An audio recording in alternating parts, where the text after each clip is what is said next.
E aí, pessoal, tudo bom?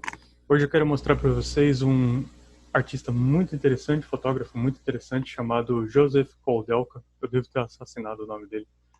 Mas, como vocês podem ver, eu peguei uma imagem dele e estou fazendo um estudo de composição, alterando um pouco as proporções e só trabalhando com as manchas. É assim que eu faço quando eu quero entender alguma coisa que eu gostei em termos de composição. Eu não me prendo a detalhes.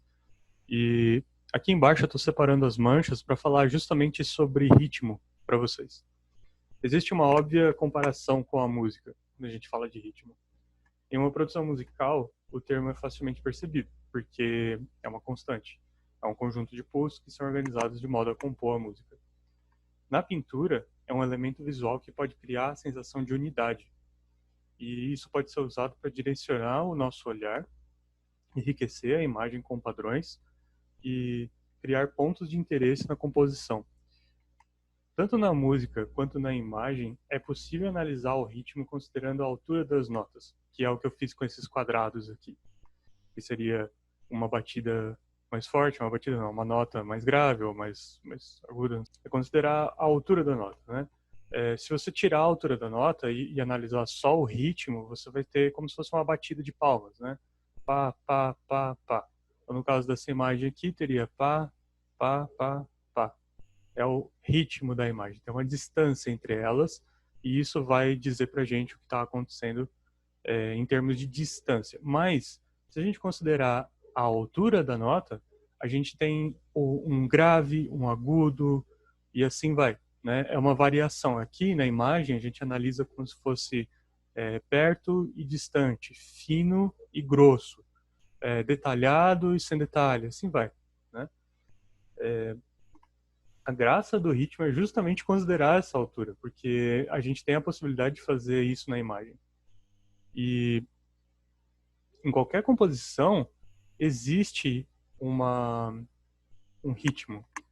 É muito difícil você conseguir uma composição que não tenha absolutamente nenhum movimento, porque o ritmo até pode ser uma constante, pode ser uma coisa monótona, parada, e isso pode ser o interesse da imagem também. E algumas imagens são extremamente dinâmicas e tem um ângulo exagerado, outras são muito mais calmas, pacíficas, elas são muito mais tranquilas, equidistantes as coisas e tal. E como vocês podem ver nessa composição que eu estou colorindo aqui, ela é bastante simples, é um conjunto de personagens separados por uma distância variada. Alguns deles são mais parecidos em distância um com o outro, mas eles variam de tamanho também, que seria mais ou menos a altura da nota. E as pedras, o conjunto das pedras, a forma das nuvens, o modo como o céu e o chão se separam, tudo isso forma e contribui o ritmo também da imagem. E o que vai ser interessante é que quando eu comecei a colorir as penas dos personagens também na roupa deles, isso também forma uma espécie de padrão e também forma um ritmo. Uma imagem ela tem o ritmo dos personagens, né, dispostos, dos objetos dispostos, da distância que eles têm entre eles mesmos. E se não tiver vários objetos ou vários personagens, mesmo assim ainda tem um ritmo, porque é como que aquele tom, aquela nota se relaciona com o resto da imagem. Às vezes pode ser só realmente um ritmo de cores, pode ser um ritmo de manchas. Não precisa ser exatamente uma pedra ali, pode ser a mancha do chão mesmo, sabe? A mancha do céu. Porque é algo muito interessante. E basicamente esse Art Drops aqui, sobre ritmo, ele é para falar sobre onde eu busco mais inspiração para fazer essas coisas, né? Para fazer coisas variadas. Afinal, é isso que é o meu foco aqui com essa produção de vídeos, né? Tem a questão de alguma técnica ou outra que eu falo para vocês e tal, mas o meu foco mesmo é falar sobre o que o artista sente, porque tem muitos vídeos sobre técnica já estão saturados disso. Ou vocês podem querer saber a minha, mas é bem simples, na verdade. E A graça é a gente falar um pouco da gente um pouco também e pensar, poxa, o que que eu faço agora? Agora que eu sei desenhar e sei técnica e tal, mas eu não sei para onde ir, eu não sei o que fazer e tal. Bom, eu busco inspiração em muitos fotógrafos. Eu estou aprendendo a pegar mais fotógrafos para minhas referências. Antes eu pegava muito mais artistas mesmo, mas ultimamente eu ando pegando mais fotógrafos, como é o caso do Koudelka, e tem me ajudado bastante, sabe? Porque eles têm, principalmente o Koudelka, ele tem um senso de composição muito interessante.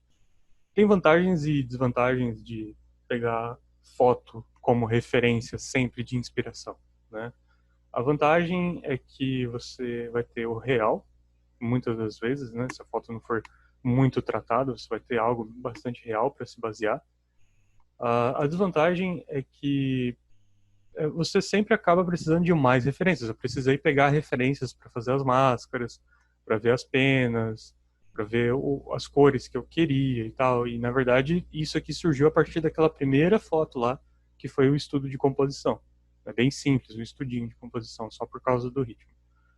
Mas a vantagem é justamente essa, de que você tem um amparo para, nossa, é mesmo, essa composição funciona, esse ritmo funciona. A desvantagem é que você não vai ter todas as respostas naquela foto, então não adianta se basear muito numa só foto e eleger um fotógrafo como seu mestre e tal, porque você vai precisar de muitas outras referências e vai praticar bastante com outras coisas também. Outra desvantagem que, infelizmente, muitos fotógrafos tiram fotos em preto e branco. E se o seu trabalho vai ser colorido, você precisa pesquisar também. Mas aí é que tá. Faz parte de buscar, né? Faz parte de você ir lá buscar a imagem e ter o seu board de referências. Eu fiz um board de referências para isso aqui. Tive que pesquisar como diabos segura uma criança no colo, porque eu não fazia ideia e fui pesquisar e tal. E eu tinha até feito uma primeira tentativa, mas não tinha gostado, então eu reorganizei o desenho, pintei de novo e tal. É interessante a gente sempre ter essas referências pequenas, assim, do tipo, como funciona uma pena, como funciona uma máscara, como funciona a mão, como que é um bebê pássaro, e aí eu modifiquei para fazer ele meio humanoide também, uma coisa estranha. E tudo isso contribui para a leitura da imagem no geral. Então, para simplificar, o ritmo ele tem a ver com a, a, a ordenação da batida, vamos assim dizer, né, a ordenação das notas no quadro. E basicamente o que isso significa é como você vai compor a imagem, como que você vai dispor tudo isso no quadro para que fique agradável. Essa imagem tem uma batida mais ou menos é, forte no começo, ela fica um pouco mais suave, depois ela fica um pouco mais suave ainda, depois ela fica um pouco mais grossa e depois um pouquinho mais fininha no fim. E tudo isso separado por distâncias diferenciadas. Eu espero que vocês tenham gostado desse Art Drops e a gente se vê na próxima.